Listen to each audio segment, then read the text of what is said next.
Everyone, my self doctor Neetu Singh.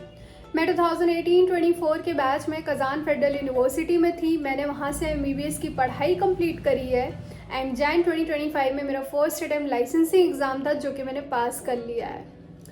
Recently NEET 2025 aspirants के दिमाग में बहुत सारी चीज़ें चल रही हैं। फॉर एग्ज़ाम्पल कि इस बार का जो एप्लीकेशन गया हुआ है, रजिस्ट्रेशन हुआ है, वो लास्ट ईयर के कंपैरिजन में थोड़ा कम है। क्या इसके वजह से कट ऑफ पे कोई इफेक्ट पड़ने वाला है? एंड अपार्ट फ्रॉम दैट, क्या लास्ट मंथ स्ट्रैटेजीज होनी चाहिए? बेसिकली नीट 2025 एस्पायरेंट्स को क्या टारगेट लेके चलना चाहिए जिससे उनका काम थोड़ा आसान हो जाए, ये चीज़ समझ पाए कि फ्यूचर में इतना मार्क्स रहेगा तो हम सेफ साइड रहेंगे गवर्नमेंट मेडिकल कॉलेज के लिए। तो आज के इस ब्लॉग में बेसिकली हम नीट 2025 के एक्सपेक्टेड कट ऑफ के रिगार्डिंग बात करने वाले हैं। बट बिफोर दैट, क्या आपने मेरा चैनल सब्सक्राइब किया है? नहीं किया है तो अभी जाके सब्सक्राइब करें, वीडियो को शेयर करें एंड लाइक करना ना भूलें। So let's get started. First of all मैं आपको बता देती हूँ कि नीट 2025 एग्ज़ाम किस दिन होने वाला है। The date is 4 May 2025। Timing होगी एग्ज़ाम की 2 to 5 PM एंड ये ऑफलाइन मोड में होता है, पेपर एंड पेन मोड में होगा। आपको OMR शीट मिलेगी जो आपको फिल करनी है। और अगर आपने अभी तक OMR शीट फिलिंग की प्रैक्टिस नहीं की है तो आपको एग्ज़ाम से पहले डेफिनेटली एटलीस्ट 2 से 3 बार करनी है, so that you can avoid silly mistakes. Guys, total 180 question आएंगे which includes 45 physics, 45 chemistry and 90 biology question. Definitely bio का अच्छा खासा वेटेज होता है तो आप इससे अच्छा खासा स्कोर बना पाते हैं। बट फर्स्ट ऑफ ऑल हम कट ऑफ को लेके थोड़ी क्लियरिटी में बात कर लेते हैं कि आखिर लोग क्यों बोल रहे हैं कि इस बार कंपटीशन कम रहेगा तो कट ऑफ कम जा सकता है। ठीक है, इस बारे में कुछ क्लियरिटी देख लेते हैं। 2024 में अप्रॉक्स 25 लाख नीट एस्पायरेंट्स ने रजिस्ट्रेशन कराया था एंड नीट 2025 का जो लास्ट डेट था फॉर्म भरने का वो ऑलरेडी जा चुका है, जिसकी वजह से हमें ये डाटा मिला है कि इस साल अप्रॉक्स 23 लाख नीट एस्पायरेंट्स ने रजिस्ट्रेशन कराया है। तो इस चीज़ को लेके कई लोग बोल रहे हैं कि पिछले साल के कंपैरिजन में इस बार नीट एस्पायरेंट्स कम है तो कट ऑफ वगैरह लो जाने की चांसेस है। बट ऐसा नहीं होगा। क्यों नहीं होगा? आप सोच के देखो, आखिर जो बच्चे क्वालिफाई होते हैं वो तो 10-11 लाख ही होते हैं। तो 1-2 लाख नीट एस्पायरेंट्स कम होने से कट ऑफ पे इतना बड़ा इफेक्ट नहीं आएगा कि आपका कट ऑफ लो हो जाएगा, क्योंकि जो क्वालिफाइंग स्टूडेंट्स हैं वो तो 10-11 लाख बच्चे ही हैं। वो तो ऐसा है नहीं कि भाई मैक्सिमम स्टूडेंट्स क्वालिफाई कर रहे हैं। इसके अलावा जो कंपटीशन होता है, कंपटीशन तो 5 लाख के बच्चों में भी होता है ना। मतलब जो आप गवर्नमेंट सीट के लिए फाइट करते हो वो तो 4-5 लाख बच्चे ही हैं जिनके स्कोर अच्छे बनते हैं। एक जो एवरेज स्कोर होता है 500+ वाला, उसमें तो उतने बच्चे हैं ही नहीं है। तो इस हिसाब से हम कैसे बोल सकते हैं कि कट ऑफ कम आएगा?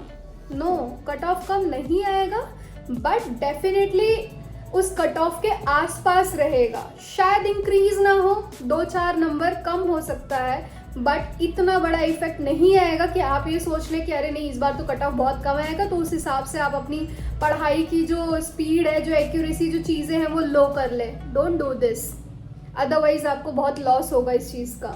हमारे इंडिया में जो टोटल सीट हैं MBBS और BDS की मिला के, प्राइवेट और गवर्नमेंट का अगर मैं दोनों अप्रॉक्स सीट बताऊं तो करीब 1,20,000 के आसपास मैक्सिमम है। ठीक है, तो इस हिसाब से आप ये सोच सकते हो कि रियल कंपटीशन 4-5 लाख स्टूडेंट्स के ही बीच में होगा। एंड अगर आप गवर्नमेंट मेडिकल कॉलेज टारगेट कर रहे हैं तो आपको 650+ का टारगेट रखना है if you are in general category as well as OBC category. OBC और जनरल में कोई बहुत बड़ा डिफरेंस नहीं रहता है, 1-2 नंबर का डिफरेंस है। तो आप OBC जनरल वाले जो भी बच्चे हैं 650+ आप टारगेट रखें। जो SC कैंडिडेट हैं वो करीब 550 के आसपास का टारगेट रख सकते हैं। ST वाले 500+ का टारगेट रख सकते हैं अगर आपको गवर्नमेंट मेडिकल कॉलेज चाहिए इंडिया में। इसके अलावा अगर मैं ये बोलूँ कि आपकी स्ट्रैटेजीज क्या होंगी, क्या चीज़ें हैं जो आप ध्यान में रखो जिसकी वजह से आप ये अच्छा स्कोर बना सकते हैं। अभी लास्ट मंथ में जो आपकी स्ट्रैटेजी होनी चाहिए for the whole April month, and definitely mid March से लेके होल अप्रैल मंथ तक आपका रिवीजन होना चाहिए, प्लस डेली एमसीक्यू प्रैक्टिस होनी चाहिए। एडिशनली आपको प्रीवियस ईयर के क्वेश्चंस करने हैं डेली बेसिस पे, ठीक है। प्लान आपका खुद का होना चाहिए, आप खुद डिसाइड करें कि फिजिक्स केमिस्ट्री बायो के कितने कितने क्वेश्चन आप डेली बेसिस पे करेंगे, बट रेगुलर का रूटीन आपका revision as well as question यही होना चाहिए। सिर्फ पढ़ने से आपका एग्जाम नहीं निकलेगा, क्वेश्चन प्रैक्टिस बहुत ज़रूरी है। जब तक आप क्वेश्चन प्रैक्टिस नहीं करोगे आपको अपनी वीकनेस पता ही नहीं चलेगी आप लैग कहाँ कर रहे हैं। So don't do that. Mock test वगैरह अवॉइड नहीं करना है, मॉक टेस्ट बहुत ज़रूरी है। एटलीस्ट 1 वीक में या 10 डेज में आपको एक मॉक टेस्ट अटेंड करना है, ठीक है। वाई? आप अपना स्पीड, आप अपना एक्यूरेसी चेक कर सकते हैं with the help of mock test.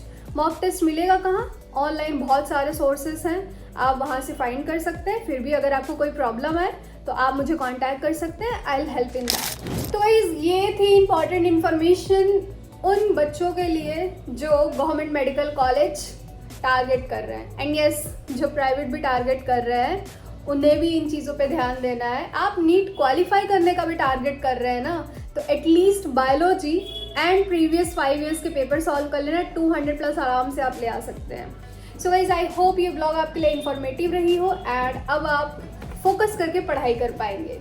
So please guys like my video, don't forget to subscribe my channel and share my video. Bye bye guys, take care and see you in the next vlog.